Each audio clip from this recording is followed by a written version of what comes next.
Welcome, welcome everyone. It's just 1 o'clock and we're going to wait another minute before starting.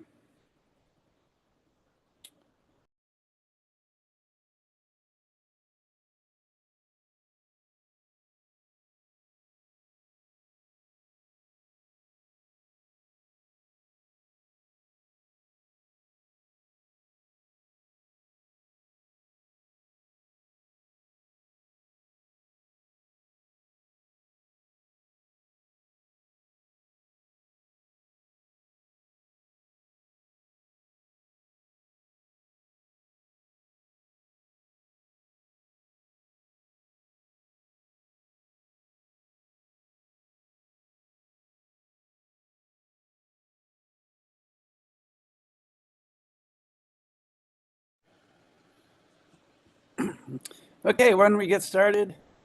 It's almost 1:02 and my name is John Ackerley. I am the founder and president of the Alliance for Green Heat. And I just want to thank everyone for taking time out of their day for what I think is an extremely important issue. Anyone involved in the wood heat community knows that insulation is just incredibly important. So we're going to go through a lot of issues around that today. Next slide. A little about us. We're a small nonprofit. We were founded 15 years ago. And now our major funding comes from USDA. And they are, I think, the lead federal agency that really believes in this form of energy, trying to improve it, trying to increase access for it. And they have funded our firewood bank program. And this webinar really is an outgrowth of that. Because the firewood bank program serves low-income households, and as we know, that's where often the install problems are some of the worst. We're based in Maryland, but we have staff in Arkansas, Wisconsin, and Wyoming. Next slide. Okay, we're really happy. We have 4 panelists who come from different backgrounds and have different perspectives, and I think it's going to provide an excellent overview of both the problems and the solutions, and we really wanted to focus on both. Next slide. Okay, now I just wanted to start by my perspective is that the wood stove is really the least regulated HVAC appliance. It's a big fire right in your living room. Homes are mostly made of wood, and we believe that the wood stoves have really been overlooked in a lot of different ways by different agencies. There's some obvious solutions that don't create any more bureaucracy for anyone. Some of them do, but a lot of them don't. And I'm not going to go through these in too much detail. And we're going to get Byron, who's finishing, will go into a lot of the solutions more. But we really call on the DOE especially to make sure that wood stoves get inspected during energy audits. Right now, they may or may not be. It's real patchwork. States can ignore it if they want, and many do. But wood stoves need to be inspected during energy audits for health and safety. And we did a little informal poll, and it was interesting. Most people believe that if there's a permit involved in a wood stove installation and inspection, that stove is usually better installed.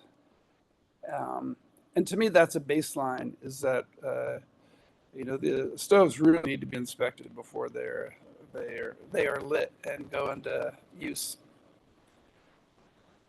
Next slide. And the states also have a big role to play. A lot of states look to the EPA to get stoves cleaner, but it's actually the states themselves that hold the power to make stoves a lot cleaner, because a lot of that has to do with them being better installed. And so I would urge states, especially those with a lot of wood smoke, northern states, to really start looking at get their own house in order, and not count on the EPA to fix, the problem of excessive smoke, both indoor and outdoor. Now, the other informal poll question I wanted to highlight is that professionally installed stoves, are they more likely to produce less wood smoke in the house? And most people said that yes. So while it may not have a big impact outdoor, it has a huge impact on your smoke indoors. Okay, next slide. Okay, I'm going to now turn it over to Darian, and she will be introducing each of the speakers and talk just for a minute about our firewood program.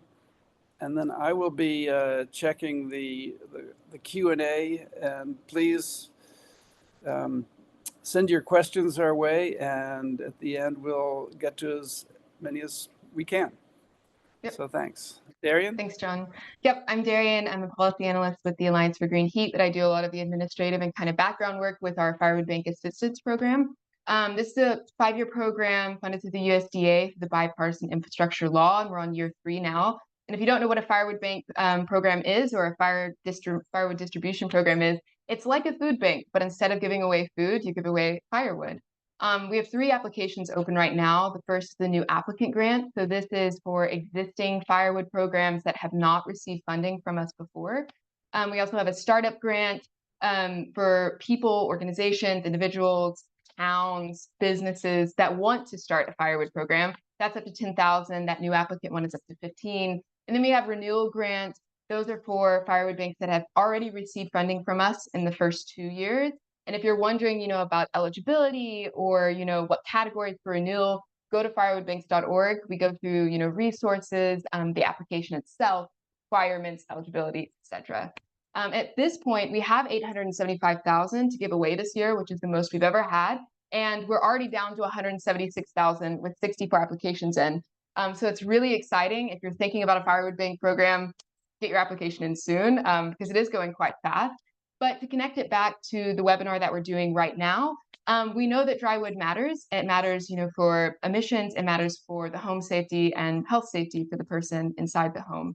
So inside of our grant, we do require that firewood banks have moisture meters. And if they don't already have one, it has to be baked into their grant budget.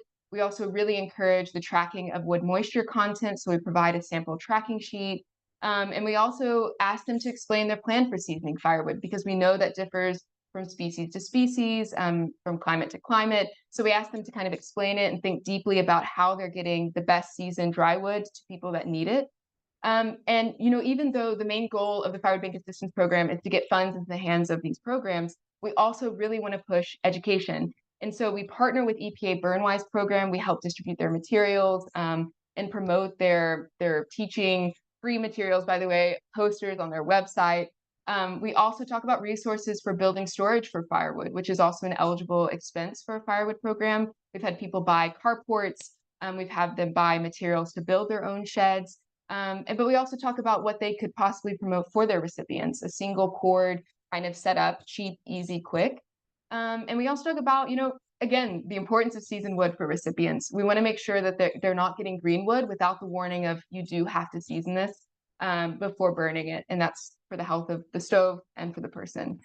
So if you have any more questions, firewoodbanks.org is perfect. You can send me an email. I'll put my email in the chat and I can answer any of those questions. And now Hannah will come up next to explain a little bit about her safety initiative. Thanks, Darian. I am Hannah Stinson. I am the Energy Equity Program Manager overseeing the Firewood Community Safety Initiative with the Alliance for Green Heat. We just launched this initiative and it combines technical assistance, education, and safety resources, hoping to form systems to get these tools directly into wood-burning homes. You can move to the next slide, Darian. I'm really just here to remind of the couple of opportunities we have launching now, one of which is helping wood burning communities provide smoke detectors into the homes with wood stoves. And we're offering these smoke detectors to wood banks, which act as a perfect middleman to the communities with high wood heat homes. The second opportunity will focus on indoor air quality monitoring in wood burning homes, and then the data will be used to justify the need for stove maintenance, professional chimney services, and replace stoves when and where necessary. If you have any interest in joining the steering committee as we build this project, please reach out to me and we can talk about it more. Then last slide, Darian. We're just out here to remind that wood heat is the perfect solution to many affordable heating barriers, but it's only a perfect solution if it is done safely. So if we're not preventing fires, who will? And it kind of takes the responsibility back on us. So if you'd like to learn more, please reach out to me. My email I can post in the chat, or we have a form going to sign up for the initiative as well. Thanks for being here.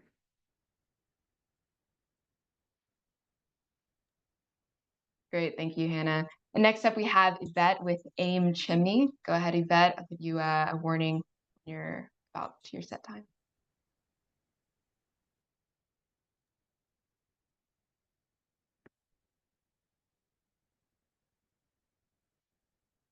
Okay, I'm just trying to share my screen.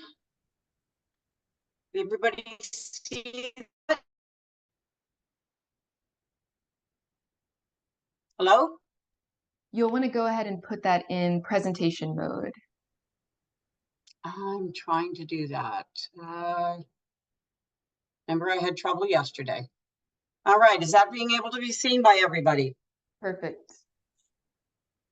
Okay, so I'll start. My name is Yvette Obey. I am a wet certified chimney sweep, installer, advisor, and inspector, commonly called the chimneys check. I have been in the wood heat industry now since 1977. So I am very familiar with the 10 basic standards that we need in Canada, the code of the B365 for installations, and building code. To welcome me all to our little seminar is showing you some of the things that we find when homeowners have done their own installations. And when we go out and do our inspections, these are some of the things that we find. I'm going to go through them very quickly. Mismatched joints or pipes that were suggested to be replaced and the client did not replace them. They just did a minor repair. People that are cleaning their own chimneys, forgetting about the appliances and then complaining that things are not venting. Stoves installed in front of fireplaces. The one on the right was homeowner modified so they could back vent it into the fireplace. This was non-compliant. The one at the bottom left, they were told they needed a proper crown. They bought an oversized 12 by 12 for their 8 by 8 and did not give it a bond break. So they were complaining about water leakage. They were told to rebuild it and prevent animals from coming in because we'd gone out twice to remove squirrels. Yes, they installed the bird cover, but they failed to do the structural reconstruction. The one on the right, they were told to rebuild the block chimney because of missing mortar joints. They lined the chimney, but didn't see any need for structural reconstruction. The homeowner on the left, it's just an outbuilding. What do I care? It's not covered by insurance, but this stove requires 48 inches of clearance all the way around and is a fire hazard as it sits. The one on the right, they were trying to reclaim as much heat. This is in the basement of a residence. Canadian code states a maximum of 180 total degrees of offsets, which is 290s, 190, 245s, or 445s. As you can see, we call this water slide excessive offsets.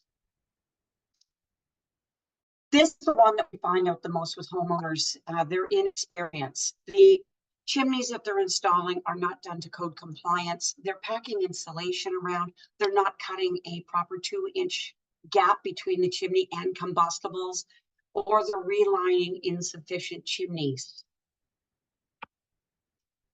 Again, we're finding hearth errors. They're putting them on the floor with a small hearth, or they're doing bricks on top of wood, on top of vinyl. We've even found them on top of carpet. The bottom left hand will show you what a minimum hearth on a corner should be. It must be 8 inches wider than the stove body on both sides and 18 inches in front of that corner line. So you can see that this one, she has missed on one corner, and the same on the top right and the bottom right pictures. We have problems with people installing their own chimneys. Some chimneys are not allowed to have offsets around the soffit. They must go through the soffit, and this one is not supported. Sorry. Chimney's not tall enough in picture number 2 center. The code says they must be a minimum of 36 inches above roof. The one on the top right was not extended properly. They extended it with single wall black pipe instead of stainless steel chimney as per code. You cannot put Chev on Ford cars. Same with chimneys, one manufacturer for the entire system, or they will not line up properly. And then it becomes a fire hazard. Reaching into the chimney improperly with single wall black pipe instead of stainless steel and proper thimbles. Fireplace inserts into prefabricated fireplace so they get more heat. There is no code that allows this. All fireplace inserts are only coded and listed to be in masonry fireplaces. People installing their own wood stoves directly into chimneys that have defects because they weren't there to check it. They never had anybody check it. This chimney should have a full stainless steel liner. The one on the bottom overhangs the hearth and does not have the proper 18 inches of frontal hearth protection of non-combustible materials as per codes. I'm rushing through this, but lastly, we don't mind if you do your own installations, if you're a do-it-yourselfer. We just ask that please don't trust your installation to someone who is not an expert in the field, because it's your family that you're risking just to save a few bucks. Everything should be installed by a certified chimney professional technician team. In the States, they have NFI, National Chimney Sweep Guild, Chimney Sweeps Association, CSIA.org, ncsg.org, nfi.org, I believe. In Canada, it's wetinc.ca, and this is where you will find your professional team. Or if you're going to do this yourself, call somebody for advice and follow your manufacturer's written instructions, then have the system checked out by a certified installation technician in your state or province. In Canada, it's Wood Energy Technology Transfer. We are there as a nonprofit training and education association to promote safe and effective use of wood burning systems Canada-wide, each province and the entire country. WET will provide us with the training as per the 10 basic standard codes, building code, and our CSA, Canadian Standards Association B365 for all solid fuel heat. This is the website you can go to in Canada or just to find information. So thank you for watching. Please put your questions into the Q&A. I am here anytime you need me. If you're in Canada, you can give me a call, send me an email. Look for me at aimsweep.com, and I'd be more than happy to be your chimney chick with as much information as possible. I hope you learned a few things with this seminar. I'm now turning it back over to the team. Thank you so much, Yvette. And while Mark with the National Fireplace Institute gets his screen up and sharing, I'm going to launch our first poll just so we can learn a little bit more about our audience here. And I will share those results after Mark. I can't quite share until... Oh, Yvette, go ahead and stop sharing for us. There we go.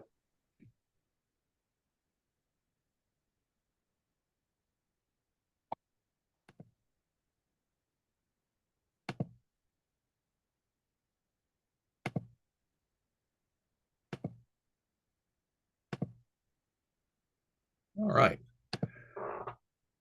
So like I said, my name is Mark Humphrey. I'm with the National Fireplace Institute. which is the certification division of the Hearth Patio Barbecue Education Foundation. And I'll kind of go over, I got to get in presenter mode here so I can see my notes. So yeah, the Hearth Patio Education Foundation is a 501c3 nonprofit that promotes safe hearth product installation through training and certification. NFI certifies technicians, installers, ensuring public safety and credibility. We have different manuals that you'll go through to get this certification. We start off with our core knowledge, which is our basic knowledge, which is not a certification, but just a basic knowledge exam. And then we certify on gas, wood, pellet, and then a hearth design specialist for those in sales and in estimating. For those that receive the gas, wood, and pellet certifications, we recognize those individuals as master hearth professionals for receiving all those certifications.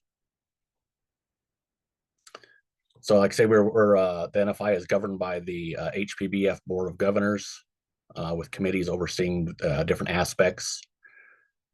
Certification brings tangible benefits, enhancing public safety, reducing callbacks, and building consumer trust with the ability to perform work in some jurisdictions. So in some areas of the US, we are the prerequisite or the requirement for licensing in several areas. The HPBF mission is to promote safety and performance through education, training, and certification to industry professionals. Our services provide a competitive edge and a level of expertise that lead to better business practices and profitability. Our vision is we educate the people who safely bring you joy, comfort, and warmth. So in the industry, there's a moral and legal responsibilities when you become a professional industry. So proper installation is crucial for preventing hazards. Legal consequences can affect all parties involved in cases of incidents, emphasizing the need for diligence. Understanding and following codes, manufacturer's instructions, and using quality materials are essential. And this also would then transfer if you're going to be doing it yourself as a DIY, you would be responsible for those items, especially, you may not live in the home forever, you may be passing it on to someone else. So to ensure safety, reference manuals and training is guided by recognitions through standards like NFPA 54, which is the National Fuel Gas Code, the ANSI, American National Standards Institute, and the International Codes Council, ICC. Local codes play a crucial role, often developed from model codes and are legally binding. So elements of legally defensible certification. So the NFI, and I'm sure WET and others as well, they're legally defensible certifications. So there are several basic elements needed there. So we'll have to have a professional job analysis, reliable exams based on psychometrically accepted statistic methods. The exam is linked to a defined body of knowledge. So there has to be something that a manual or something that knowledge is pulled from. There has to be an established passing score, requirements for credential maintenance. So you're either going to have to recertify by retest or by CEU. The certification process is managed on our side through PDRI, which is a Personnel Decision Research Institute, which is a division of Pearson Assessment and Qualifications. PDRI also does work for like ICC. If you were to take your ICC test for like a mechanical contractor, that is also done through Pearson. And the PDRI does work with companies like NASA as well for their certifications. So what does this psychometrician do? They facilitate. They will make sure that our exams are according to national standard guidelines. It's rigorous. It's not cheap. It's pretty expensive to do. It validates the legally defensible exams. The psychometrician facilitates the design of the job analysis, provides an analysis of the results, helps prepare the exams, blueprints based on information gained from job analysis, trains and facilitates subject matter experts when they're writing exam questions, and helps establish a passing score for the exams. He or she also advises NFI on exam policies and procedures and ensures the scores are sufficiently reliable. So as we talked about, a person would have to either retest every 3 years on the fuel types, or they would have to obtain the correct amount of CEUs, continuing education units. A person having one certification would require 24 CEUs, which is about 24 hours of classes to renew their certification. If they have more than one, they're required to have 32 CEUs. Manufacturers recognize NFI as well as WET. You'll see here that we have an advocate program. Most installation manuals that you will pull up from the manufacturers will have this logo that you'll see that says that they recommend that the product be either installed by someone certified by the National Fireplace Institute, WET, or their factory trained people. There's a list of different manufacturers that definitely do list this in their manuals. So what happens when someone gets certified? Well, they're going to, read the manuals and go through and take the tests. And once they have passed the exam that shows that they have the proper knowledge, then that actual person would be listed then on the NFI website. So a homeowner would be able to search for the certified person in their area. So here's an example here where we put in a zip code, what we're looking for, and we're going to see that Byron actually comes up on this from Midtown Chimney that we're going to talk to here in just a little while. So if you were in his area, you would see that he is also a master hearth professional by the designation of the MHP on there.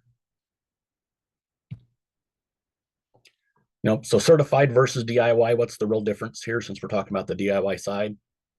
If you're hiring a certified installer, you're going to have proof of knowledge from the person of the product type, the standard codes that they understand those.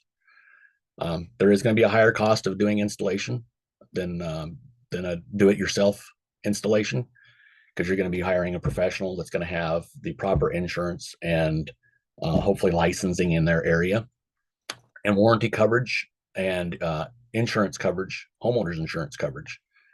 Many installation manuals will actually void a warranty if they're not installed by someone certified, or your homeowner's insurance may not cover you as well. So those are things you're going to watch out for. Certification alone may not constitute that person or company can perform the installation services, though. So it is, like, say, proof of knowledge that they know part of it, but authority having jurisdiction, your local building official or whoever it may be, may require other proof of knowledge. Different times of field experience. It could be a year or 2 years of experience working under somebody. They may require some reference letters. So you'd really just have to check your area. Some places don't have codes at all. You can do whatever you want. Many others are more restrictive. So that's a little bit about the NFI and how we feel the differences are between a do-it-yourself and hiring a certified installer. Obviously, a lot of do-it-yourselfers. I think that was part of the survey. I agree totally. I guessed before the survey that was probably about 50% of stoves that go in are probably DIY. Many of those without permits. But we're here to educate and help so that we have safe installations. Thank you, guys. Thank you, Mark. Perfect on time. So I'm going to go ahead and end the poll that we had going for our audience, share the results here. So it looks like most of y'all are either a local or state employee or a homeowner, which I know is kind of the catch-all if you don't fit in any of the other categories. But it's great to see that we have a lot of homeowners, so maybe they can get some tips and tricks and perhaps some professional advice here. And now BAM and Dale will be next with One Spirit, which is an organization working on the Pine Ridge Reservation in South Dakota. I'm going to go ahead and share their slides for them, and they can let me know when they'd like to move on to the next slide. But y'all can go ahead and turn your camera on and get prepped.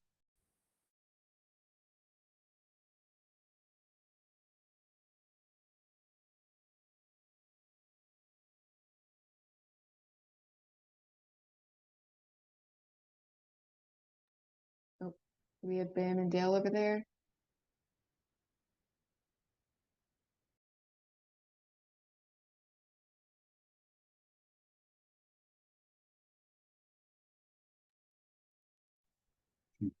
Can you hear us? Yes, now we can hear you. Okay, good morning. Still morning over here. But hello from Pine Ridge Reservation, Pine Ridge, South Dakota. We're a big reservation, probably the size of Rhode Island, maybe Maryland. It's a big reservation, home to Oglala Lakotas. And we're here because we're part of a wood program. We promote helping people with the getting wood, but also I have Bam with me, who's reservation certified wood stove installer, and he's the inspector. But what we do, if you don't know, I try to tell you a little bit about Pine Ridge. It's a tough place to live. It gets cold in the winter, get big snowstorms. It's a rural area. Communities are a long ways apart. Like I live 45 miles from Bam, so I drove 45 miles to get on his computer with him because where I live doesn't have internet. So these homes we go to, usually it's elders, but single mothers or people that need help will go to any home. And when we deliver the wood, that's when we like to inspect. And as the young man before us was saying, a lot of people did it themselves. They put the stoves in themselves. They didn't really know what they were doing. It seemed dangerous, scary, but they're just trying to stay warm. The people are, and they're like in survival mode. So you'd be happy to have, just happy to have some wood and a stove that's even burning wood, even though it's not burning it correctly. There's one of the guys that works with us delivering wood to this old grandma. I think she's 85 years old, but she's sitting right in front of her wood stove. She put some wood in her. She has a little box by her wood stove. I didn't like how close it was, so I told her she had to move it back a little bit. But she just had a piece of metal on the floor, and the wood stove is not airtight, so she burns and burns and burns just to keep that front room warm there. So that's kind of dangerous, I say. But it's not really, like she's not living in comfort like she should in her old age. Let's go to the next slide. This looks like some of the dangers. A lot of people make their own stoves. A lot of people don't realize how to clean them out right. They don't go up on the roof and check the chimney, as a lot of them are elders, and they don't know who to go to because everything's a long ways in between around here. So that's why we got BAM certified. If we see a real problem, a real big bad problem, we try to get him to come and look at it. But the problem is getting funds to get new stoves and get everything going in a positive way. That's what we're trying to do. That's what we're trying to emphasize, because whatever you said back east where they have inspections, that they do not have that on the reservation. The state doesn't even have it, the state of South Dakota, and we're a separate entity. We're like a nation of our own, so it's hard to get funding, it's hard to get help, it's hard to get everything going in the right way. That's what we're stressing to do right now.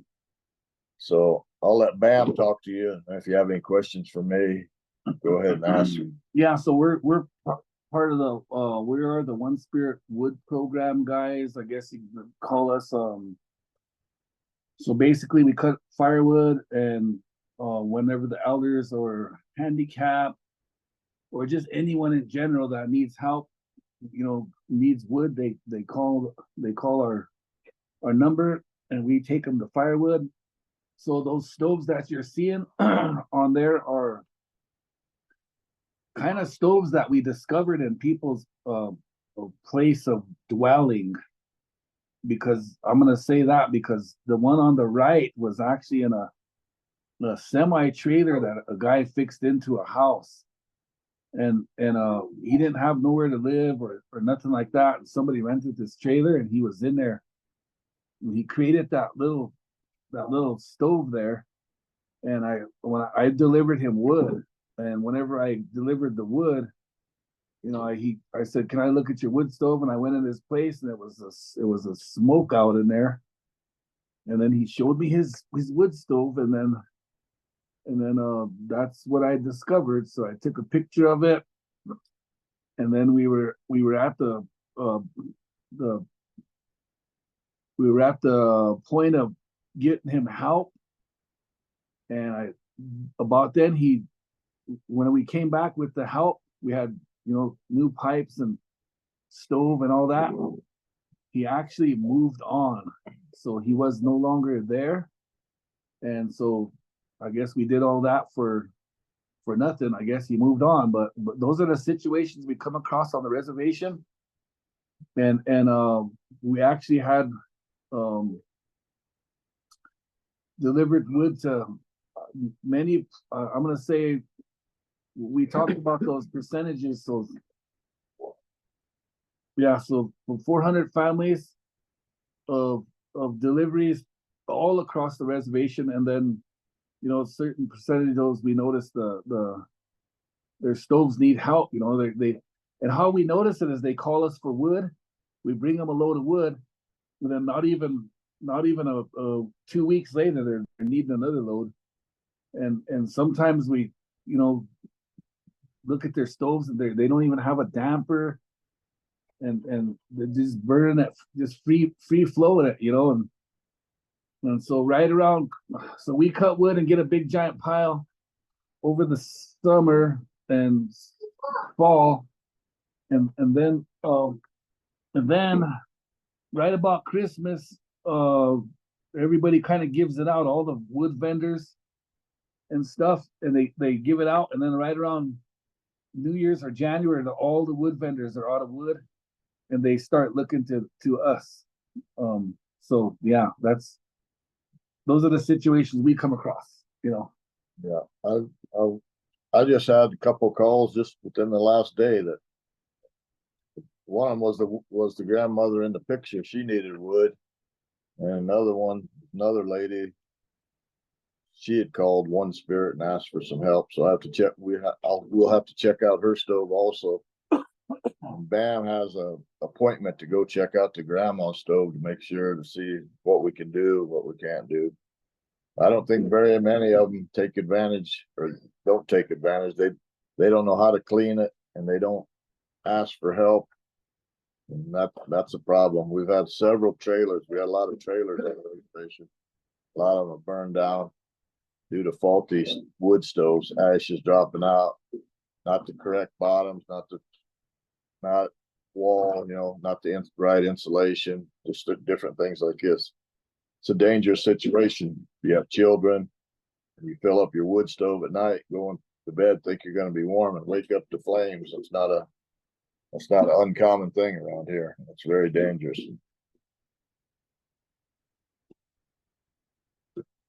So so as we get ready for winter here, it's awful nice to, you know, meet some wood stove people. So thank you guys for allowing us to be on here. As we get ready for, it's starting to cool off now, but we're still kind of having some heat, and but people are starting to cut wood and get ready, and so with that, we're gonna end up getting busy doing something here. And so that's why it's been hard to get a hold of me, Hannah. So but thank you guys for allowing us to be here with you. I'd also like to encourage you guys to look up Pine Ridge Reservation. You know, Google it, see what you can find out about it. You know, we're talking about the United States of America, and we're the we got the lowest income in the United States of America for this county. So it's hard for people to have the money to do the things that they wanted, that they need for wood stove. That's why I keep stressing that we're just in survival mode right now.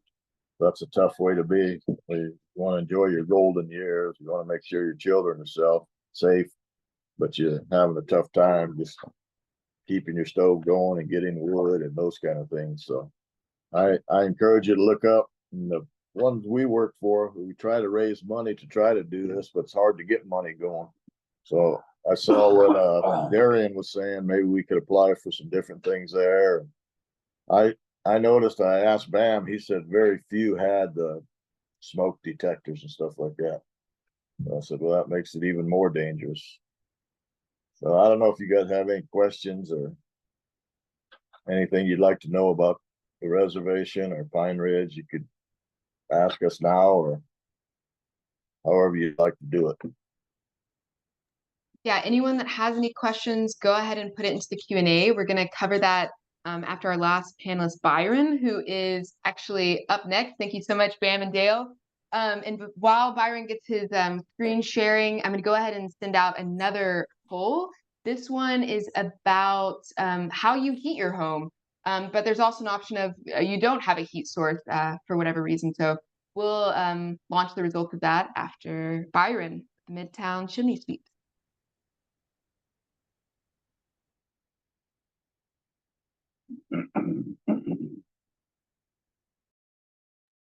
All right. Darian, you can share my video. It says it's blocked, but if you can, you guys see my screen okay? There we go. Yeah, we can see your screen. Perfect. Yep. Okay, great. Well, welcome. This is quite the presentation. Thanks for putting it together for the Alliance for Green Heat. Glad to see all the building inspectors on there, etc. Thanks for joining. Just having a little bit of trouble here with my here we go. There we go. So my name and I've got the triple certification, as Mark Humphrey said. Real quick to run through my my certifications. And I'm certified chimney professional, NFI master hearth professional, fire certified chimney inspector, city and county of Denver licensed mechanical contractor, founder of Midtown Chimney Sweeps franchise operating in 15 states. And I'm a second/third generation, depends if you count grandpa or not, in the fireplace installation business. So I've literally grown up in the business and enjoy it and love it very much. So there's basically three aspects to the wood burning system and gas burning system in the home. We're looking for efficiency as DOE and from a safety perspective, from a mechanical perspective, we want efficiency. We want less emissions. World's a better place if we do less pollution, asthma for those who have asthma, etc.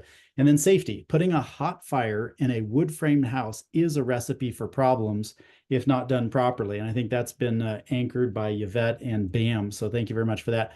This photo right here, there's nothing wrong in this photo. I thought we should, at some point in this presentation, there's nothing wrong in this photo. This past inspection, it's been in use for 5 years. I installed it. It's a properly installed wood burning fireplace, so it sets back into wood framing. It's got a special air shell around it, circulates the air, reduces the heat load. But this is normal for America. So Bam and you guys just Dan, you just talked about how dangerous those freestanding stoves are. And in a low income area, I work in a very high income area along the Denver foothills between Boulder and Denver Evergreen, if you guys are familiar with that. And this is one of these houses.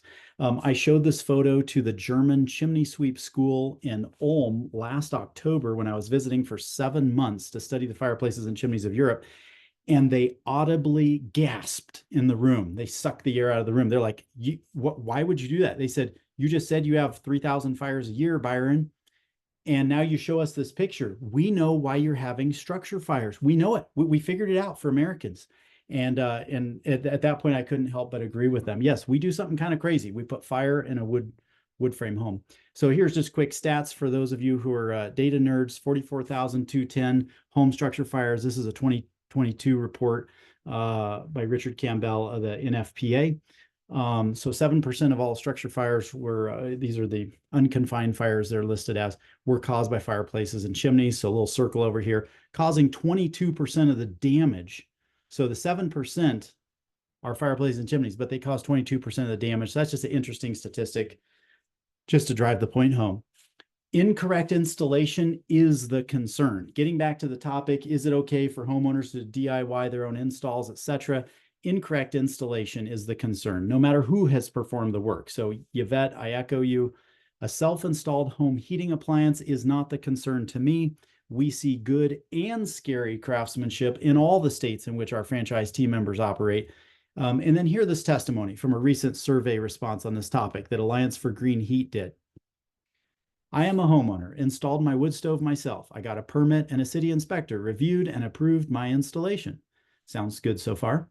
The city inspector said it was the best installation he had seen and asked me if he could bring professional installers over to my house because he was tired of reviewing so many bad installations and he wanted them to see what right looked like. I told him I just read the directions and followed them.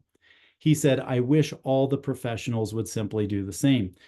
Here's my Darwin Award pictures. This is a horizontal pipe, single wall passing through a cabinet over a shower. It looks like the photo is sideways, but it's not. That's actually the correct orientation. Here's a close-up. Single wall pipe requires 18-inch clearance. It's put inside of a wood cabinet. It's been this way for years. You know, we put a red tag on it, said don't use it. So here's a question you may ask. Are homeowners actually allowed to install their own fireplaces and stoves in the USA? And the answer is yes. Hiring a professional is apparently optional. Hiring a professional is no guarantee of quality because, and this is where I'm going to start to get a little informative on our certifications, there are no required or easily accessed training or certification processes for entering this industry. If you can raise your right hand right now, I'm not asking you to do so, but if you raise your right hand and say, I am a chimney sweep. Well, you're a chimney sweep. Only certain areas require anything. NFI certification is recommended by manufacturers, but I have rarely had anyone check my credentials. So I'm just so honored, Mr. Mark Humphreys, for putting my name up there for 30 seconds. I just felt like a hero. Thank you. Permitting is required in most cases, but it is a toothless tiger. There is no enforcement of permitting by the local municipality or county. So they don't drive around in little white trucks and fine people when they, oh, you bad person, you didn't get a permit, hand me the $200 and so forth. A permit usually costs between $200 and $400 here in the Denver suburbs. How to solve the problem for homeowners. Let's talk about solutions. There's a lot of problems in this world. There's a lot of problems in our industry. Let's talk about solutions for several different people. First, homeowners. Let's somehow, if we had a magic wand, let's make it easy to find a professional. Let's make it easy to get a permit, but then let's make the inspection rigorous. Let's make the government or insurance companies require annual sweeping. And if we had a good training program with required training, then you'd have that good certification, which required a good rigorous training. What if we made trusting a pro really mean something? And more on this at the end. And then next, how to solve the problem for the pros. Now the pros, that's me, right? I'm out there installing. I've got a crew of men and women who work for me, and these guys are out there installing fireplaces right now. I got 2 crews going. One's a gas insert, one's a wood burning insert. They're installing it right now. How to solve the problem for me, for Byron's team, for all the people who are certified by Mark Humphrey certification? Could we make it easy to access good training, please? Could we make our certifications mean something? Now, Mark, meaning no disrespect to NFI. NFI is the finest certification when it comes to this, but you'll see more here. We can, for the pros, using digital and photo tools, Midtown Chimney and other certified people can advise and consult with clients remotely before we drive there. So that's a good thing. And then this next one, how can the pros help solve this problem? So what can the pros do to reduce BAM's fires up there for the Lakota people? Intentionally serve the remote pocket communities, like on the map here. So we do this. We put in 5 or 8 zip codes. We raise the price. Sometimes we'll raise it 50% as indicated in this bullet point. And then those people in the remote pocket communities can hire a qualified person out of Denver. Because let's face it, most big businesses near Denver, near Chicago, near whatever, they won't drive an hour and a half out into the woods to service Granny's old fireplace. So Granny's old fireplace eventually causes a monoxide issue, and then there's loss of life and property. So we get referrals from pocket communities. I want to recommend this to the pros out there. Create a zip code pocket, raise your price 30, 40%, and go out there one day a week. Send your best tech out there. You'll find money out there, you'll find problems out there, and you'll be able to serve the underserved. Does it work? I don't know. So this is my next point. You can't easily stop the bad apples, but you can be a good apple yourself. So I can at least make myself available, my qualified company available to those that are an hour out of Denver. A public warning on a fireplace liner manufacturer's website says chimney liner installation is not a DIY task. So the world of the internet has made us think that anybody can do anything. And maybe that's not exactly right. So some certification is better than none. So here's a picture of a manual from an HHT product. It says we recommend that our products be installed by an HHT person or NFI certified. So we got NFI for installation, National Chimney Sweep Guild for sweeping, CSIA for sweeping. Manufacturers all place that, not all of them, but Mark showed a fantastic list that they recommend this process. But again, a bit of a toothless tiger. Who's driving around in a little white pickup with a little tear-off pad giving fines to people for not getting permits? Nobody. So we talked about permits. You want to see a picture of a permit? There's a picture of a permit. This is from Douglas County for my company, issued this week for gas fireplace swap out. How helpful is getting a permit to ensure safety? Inspectors are not trained or certified in fireplace installation all the time. And I should probably say all the time, because if they have a mechanical background, that's great. But a lot of times they don't. It'll be a small community in a remote area, and just the guy goes out there and he tries to read the manual. So we do need to get more education for the inspectors so that they are on board and we're collaboratively working on a solution here. Because of legal immunity, inspectors and their associated government agencies are not held liable for incompetency. So if your house burns down, you got a permit, you don't sue the city of Littleton, Colorado and say, hey, you said that was okay and it wasn't. They go, hey, no, we've got immunity. So just be aware that even though I may sound like I'm pro-government involvement, my eyes are wide open. Often inspectors miss things. In California, they missed the fact that a fireplace vented into a wood-framed attic and never came out the roof. Kind of important. Chimney's got to go all the way to the outside world. Last week in Colorado, I experienced a very positive experience. We had a mechanical inspector from Jefferson County, and he caught 2 or 3 small things on one of my jobs.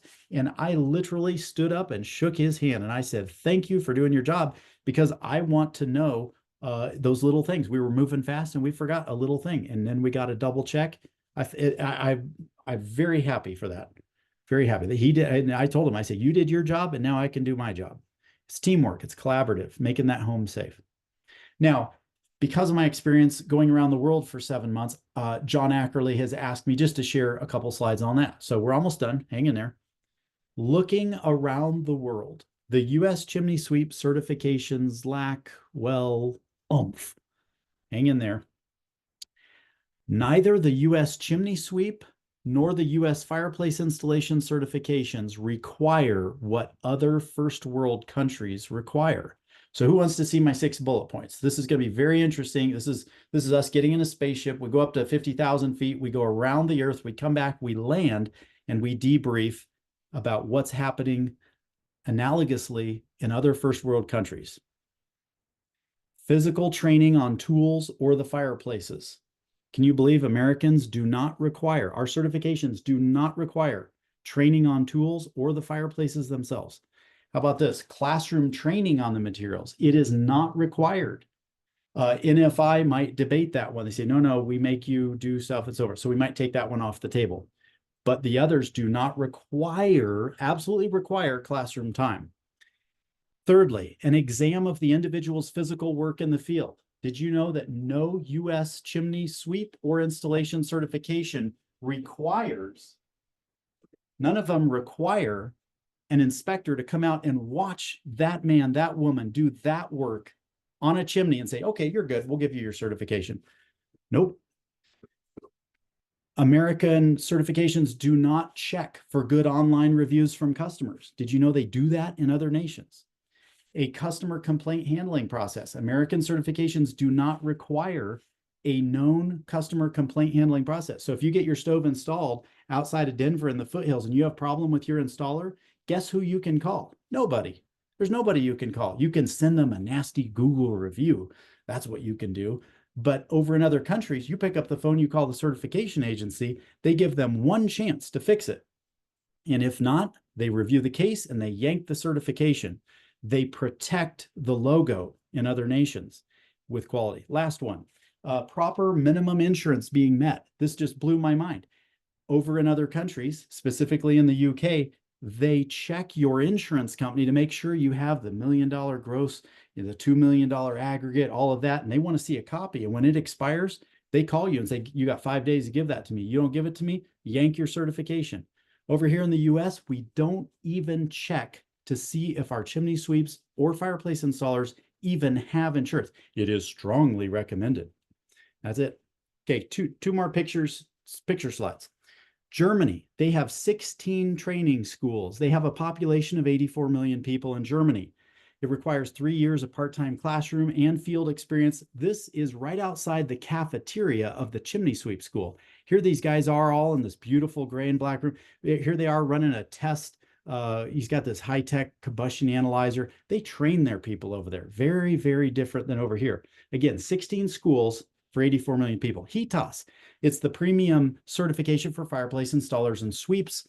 They've got, when you open a training center in Europe, I visited the Mr. Soot Training Center in Manchester, and I sat for the chimney sweep certification. It took me 8 hours of classroom time, and then a third party came in and gave me the exam. Very official, very, very fine. But it had to be in a training center that had at least 13 rigs, 13 actual, you have to walk over and put your hands on these things.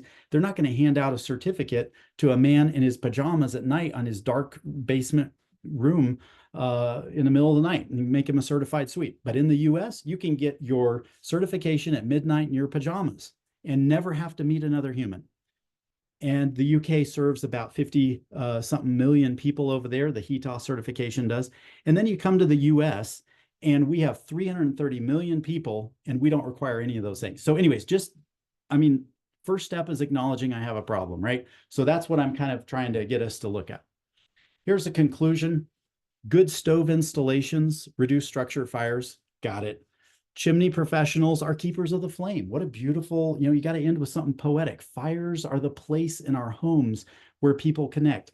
Napoleon Fireplaces just helped sponsor a study of the University of Chicago said that as little as 20 minutes in front of a fireplace, listen to this, guys, 20 minutes in front of a fireplace will reduce your stress and improve your mental health because it changes your blood chemistry. When you sit in front of a fireplace, it reduces stress. I don't know about you guys, but I've read the reports and Americans are more stressed out than anybody else. So maybe we need more fireplaces in this country and maybe we need them done a little better. We can learn from others who have tackled industry challenges. We can learn from around the world. It doesn't cost anything to get on a Zoom call with a guy in Germany and say, hey, give me a pro tip. How might our certification be better? We can be inspired to move forward using the solutions which fit us best, Americans best. Yes, we're not Germany. We're not going to have 16 schools and we're not going to all walk in a straight line and all that stuff. We're not those Central European nations. I get it. We left there. In fact, we're the rebellious ones. We left. So now we're over here. We're finding some problems. And I think we need to go back to our roots a little bit and see what happened in the Western world as it developed after we came over here and started this one. We can train our inspectors better. Here's my name. Please take a picture of this. I don't know how long it'll be up, but there's my name. My email is byron@midtownsweeps.com. My phone number is 661 area code 886-5028. I want to talk to you. If you're a government official in the state of Colorado, I heard there's one on the call. I'd love to connect with you afterwards and let's do a prototype. Let's get a prototype going here in the state of Colorado and see if we can improve quality and reduce structure fires. Thank you very much. My name is Byron and it was nice meeting you. Thank you so much, Byron.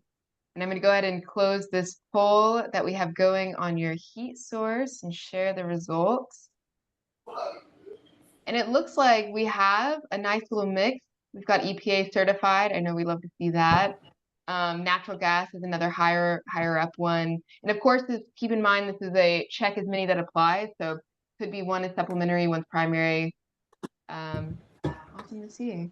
We got some heat pumps on here as well, but really a great mix.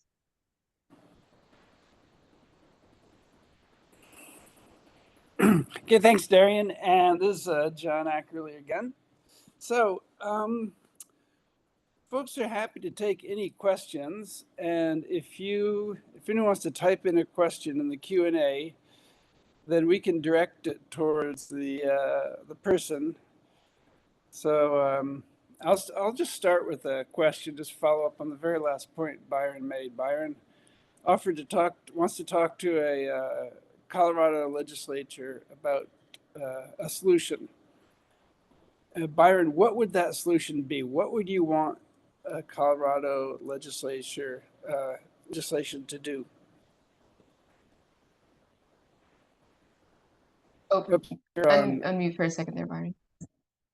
All right, so that helps. So I would say I would like for us to explore together what it looks like to require permits. At least do that, because we have a high net worth population here in the state of Colorado, and we see we have a wood burning insert with a liner dangling a foot above the insert, not even connected. Another masonry chimney with just a 6-inch liner down, complaining about smoke.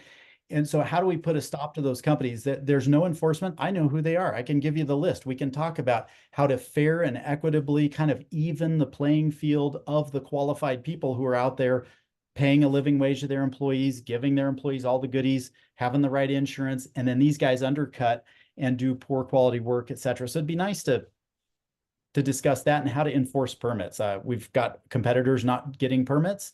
It's written in the code that you shall get a permit. Nobody gets a permit and nobody gets in trouble. So how do we just remind the fireplace stores, hey, when you sell this, make sure they select a contractor who gets a permit so we reduce these risks. Okay, thanks. That'd be a great start. And there are a few states. Oh, go ahead. Darian. Oh no, sorry, John. I was about to say that it's a great time to launch our other poll, which is on regulations. Your opinion on how, if you support that. So I'll go ahead and let that roll, and with Byron's words echoing in our mind. So I guess this poll: do you support state or county regulations that require permits and inspections? I guess the problem is those regulations are ignored. So you can have that on the books, but if no one abides by it, it lacks oomph, as Byron said. Now, there are a couple states that do. For instance, New Jersey just passed a law, and Mark, maybe I could ask you about this, that said you had to be a professional, had a professional license. And at first, it was a threat, as I understand it, to the hearth industry because they weren't necessarily going to recognize NFI, and they were going to open up installation to any so-called professional. Mark, I wonder if you could speak to that and say, how does the state do this well and not open it up to any old contractor that thinks they know how to install a wood stove? Yeah, well, it's definitely difficult from a couple aspects. I would say that building official wise, they're used to their traditional channels. Traditional channel is going to be either through NFPA or an ICC exam. So I know in my career in the industry, I've been doing it for 30 years, and when I started for me to continue to install fireplaces, I had to get my mechanical contractor's license, which, as many know that have taken that, it has about zero to do with fireplaces. I'll learn a lot of different items on a mechanical contractor test that are not fireplace related at all. So that is not probably the proper path for what we do, but that may block other professionals because they can't get the hours that may be required to get a license if they're not installing furnaces. Luckily, I was doing both, so it helped me out.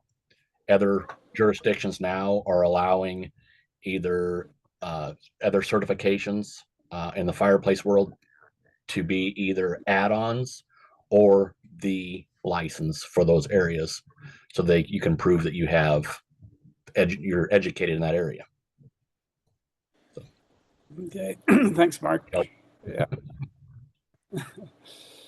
Yeah, it is tricky, but I think we do need to figure out some path forward. Here's a question from David Grant. He works for the Washington Department of Ecology. You know, Washington is one of the very few states that has a full-time person to looking over wood stoves. And David asks, can we discuss outside air systems, dedicated outside air, and requirements as they relate to EP certification? So maybe the question is, should all stoves be required to have outdoor air hookups? Or I know Washington requires it, but Byron, I see your hand up. When you take a Yes. swipe at that. Yeah, I'll take a swipe. So I support it. I support outside air kits. It just makes too much sense. When Mark and I sat through our mechanical exams, we had to study outside air, and the building is an envelope, thus the phrase. And when our windows and doors are more and more tightly sealed, and we have that air extracted out of a sealed envelope, at some point we got to ask ourselves, where's that air coming from?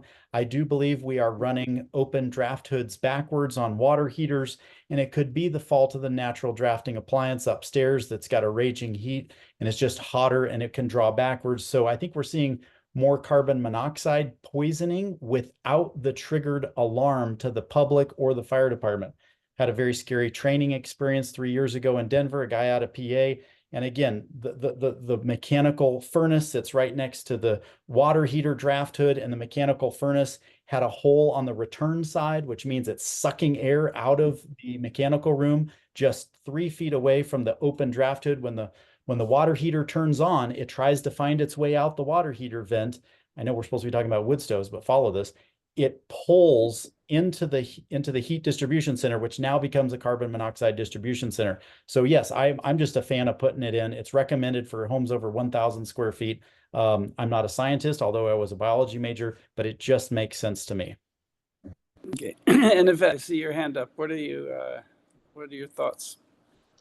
Well, in Canada right now, they've got it right in the National Building Code and the Ontario Building Code that all new installations must have an outside air vent, because we're making our house, our values so increasingly tight. Our houses are too tight.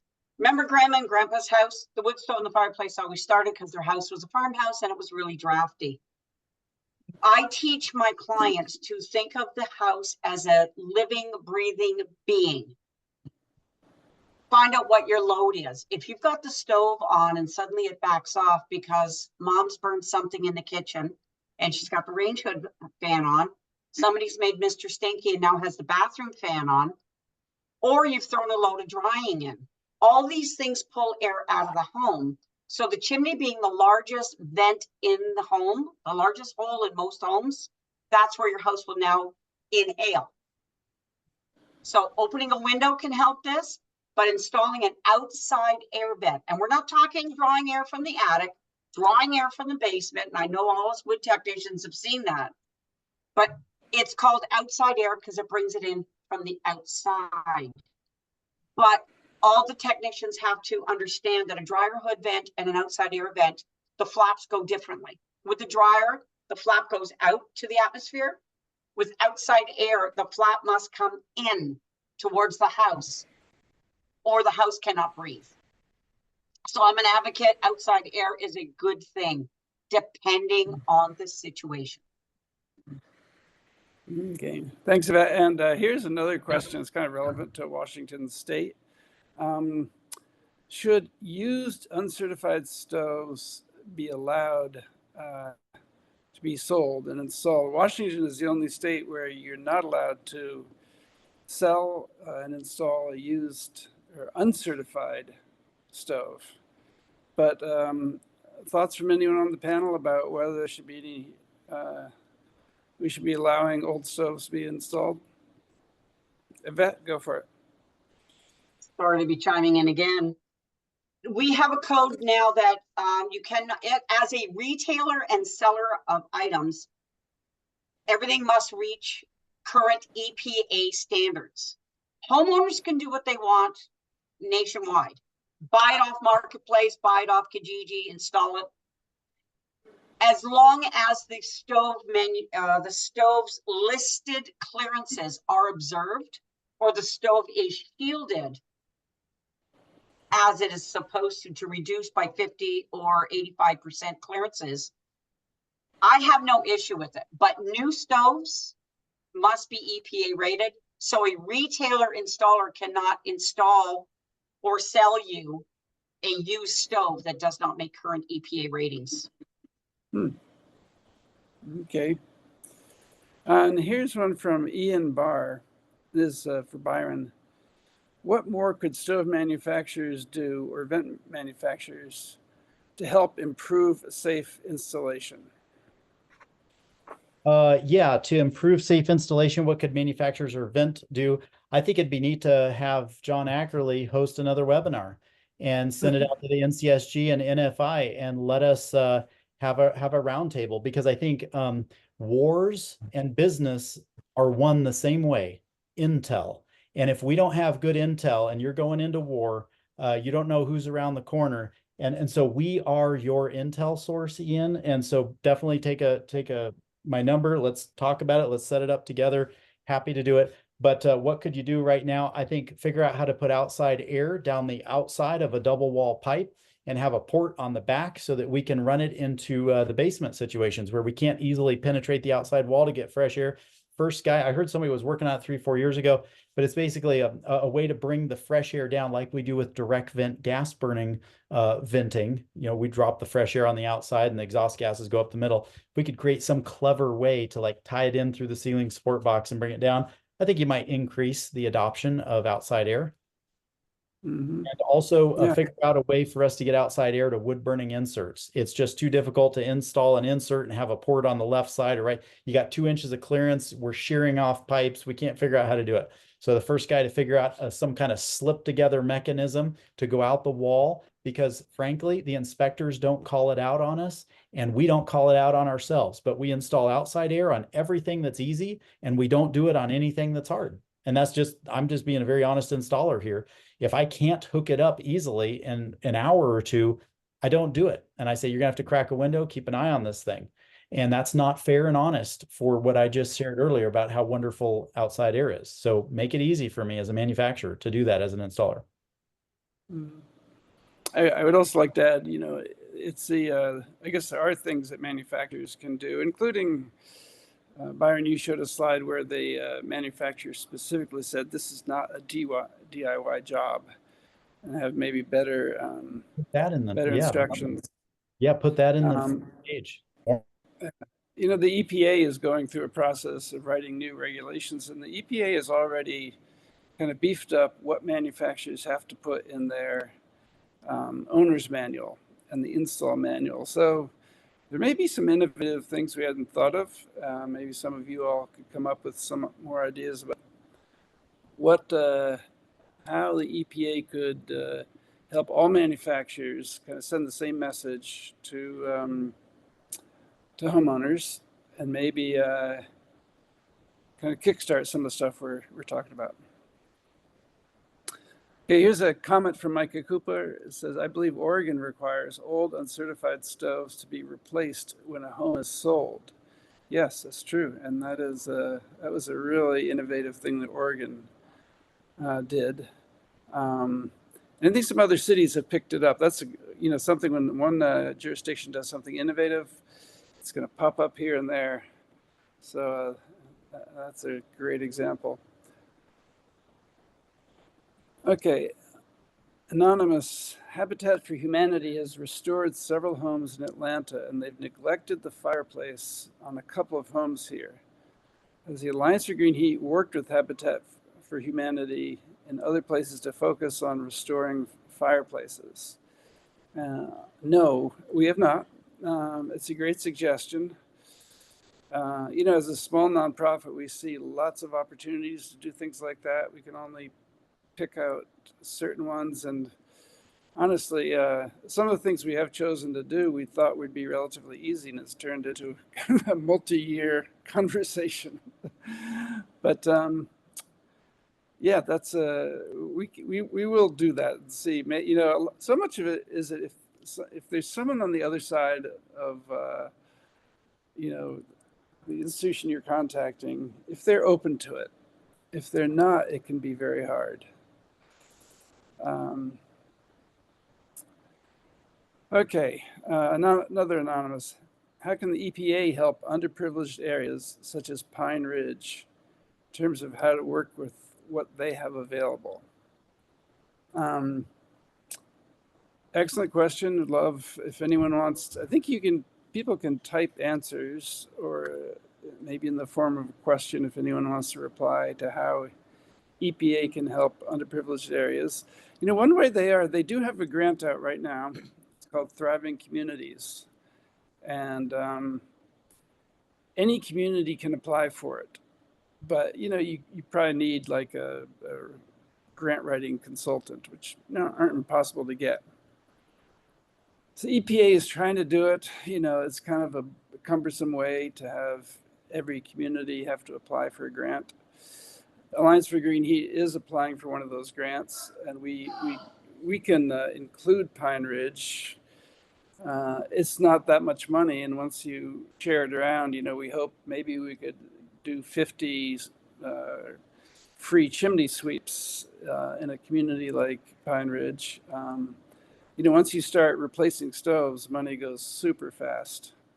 But that's a great question. We really need to, I mean, that's, you know, Congress should set up a fund to replace all these dangerous ancient stoves, because it's partially, you know, the inspectors, the auditors, they've been neglected so long that you have these ancient stoves that still exist that really should have been switched out long ago. Okay, Nick Martin, what about everyone's thoughts on upgrading older stoves with devices that are in prototype like smokeless chimney, which uses computers, fans, and smoke opacity at the top of the chimney to automatically adjust airflow to reach peak efficiency? So I think, Nick, what you're asking about is aftermarket, where you take an old stove, and instead of replacing it, you add a device to it, which you know, could shoot some more air into the firebox, try to get it up to the right temperature, and reduce the smoke that way, rather than having to replace the entire stove. Any thoughts about that, Byron? Yeah. Yeah, I would say I think it's great. I think it's going to take innovation and a lot of hybrid stuff to get us between here and whatever the next level is for solid fuel burning. I think one engineer told me they're about at the max efficiency for wood burning stoves. But to this point, what if you have an older stove? Is there a retrofit kit you can put on? Yeah, in the UK it's sold. I think it's around $2,000. I don't know if the lawyers would love it over here, because it's an aftermarket item going on top of a solid fuel 1,000-degree Fahrenheit continuous rated system. So I don't know how they're all going to like each other playing with the UL listings on that. But basically it has electricity going to it. It zaps the air and it makes the smoke particles have a kind of a static, and then they fall to the ground. Instead of going up and released, they basically come right back down and get tilled back into the earth. So it's a way of like carbon neutralizing like a gross polluter in like 5 minutes. And so I don't know about the installation time. I'm sure it takes more than 5 minutes, but the idea is it's a short period of time to install, set it up, probably a pretty hefty cost, but you could retrofit a solid fuel appliance, make it efficient. But at that point, the economics might say, well, if you're $2,000 in and it's $8,000 for a swap out, which is, I don't know what it is here on the Front Range about in there, we can get a Drolet Nano Deco for $999. It's EPA approved, triggers the $2,000 tax credit. It's close to money laundering as you can get legally in the US. So about a $6,000 to $8,000 program, and you can have a whole new wood stove and chimney system put in. And then this retrofit kit might be $2,000 plus an electrician for $1,000. I don't know. So have to weigh that out. Let the economics answer that, maybe. Yeah, those electronic kits. They were tried in Alaska. They didn't work so well, but it's super cold there. So it wasn't really a fair trial because that's not what most of the country experiences in terms of cold. I know they're using them a lot now in Germany. Electrostatic precipitator. It's a teeny mini version of what you have on big power plant chimneys. Okay. Before we get to that next question, John, I'm going to go ahead and share the poll results that we've had. It's been going for a little while, so yeah, go ahead and check it out here. And it looks like most people agree. They do support some kind of regulation that requires permits or inspections of wood stove on install. It depends. I'm sure that's like there's a lot of discussions around that, and I'm sure it's about maybe how much teeth the permits or regulations have. Okay. And is that our last poll, Darian? We've got one more that asks for topic recommendations that we can launch whenever you want. Oh, yeah, why don't you launch that right now? Because we're getting towards the end here. We have until 2:30. So this last topic, what other wood heat related webinar topics would you be interested in? So we don't have our next one lined up. We have a couple ideas, but we'd love your input.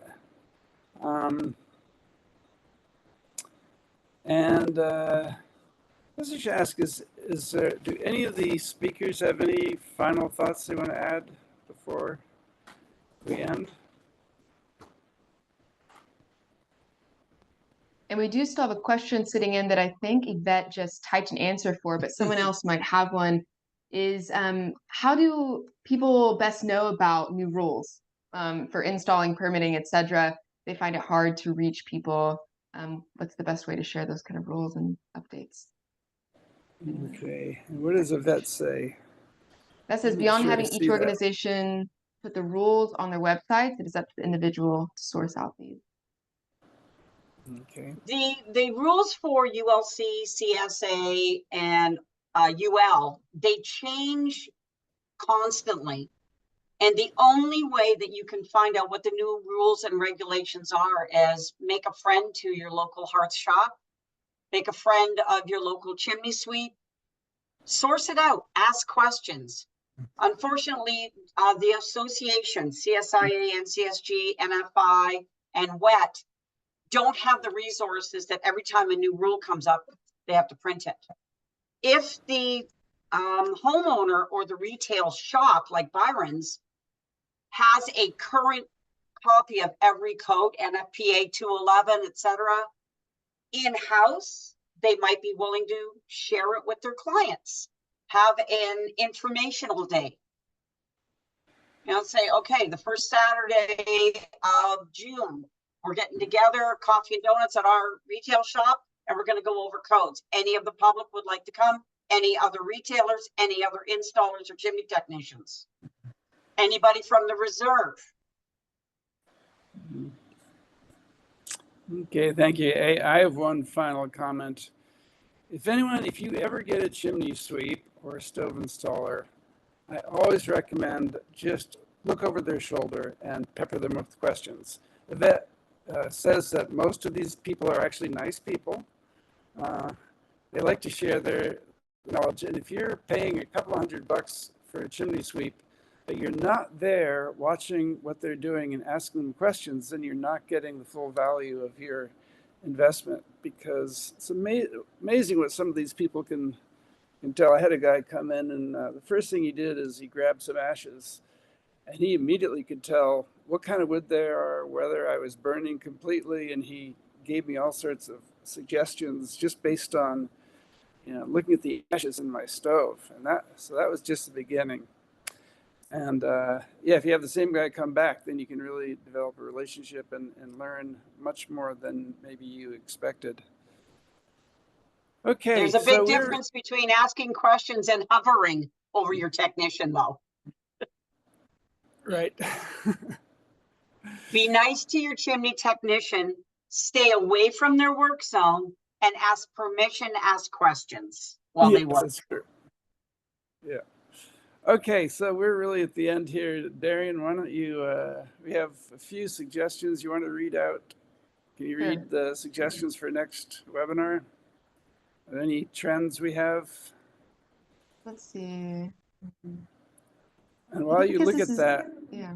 oh, go ahead. No, I think that because it's an open-ended, long answer question, I think they're back in our vault, our Zoom vault. So let me go find the. Okay, well, never mind. We will be sending a email to everyone on this call, and everyone who signed up but did not attend, with a recording of this, along with some other links to our speakers, institutions, and contact info. And Darren, maybe we can include these suggestions for future webinars. So I want to thank each of our speakers, and I really hope we can find some funding for Bam and Dale on the reservation in South Dakota. You know, seeing things like that is really, really moving, and I hope that others can also maybe come up with some ideas about how we can get resources to places like that. And thanks to everyone who joined. I hope it was you learned something, and please stay in touch. Yeah, and it Thank looks you. like we've got some great answers for topics, chimney related, grant resources, replacement program. So plenty of ideas. Thanks, y'all. All right. Perfect. Okay, bye. Thank you, guys. Thank you, everybody, for attending. Have yourselves a good, safe winter. Burn safe.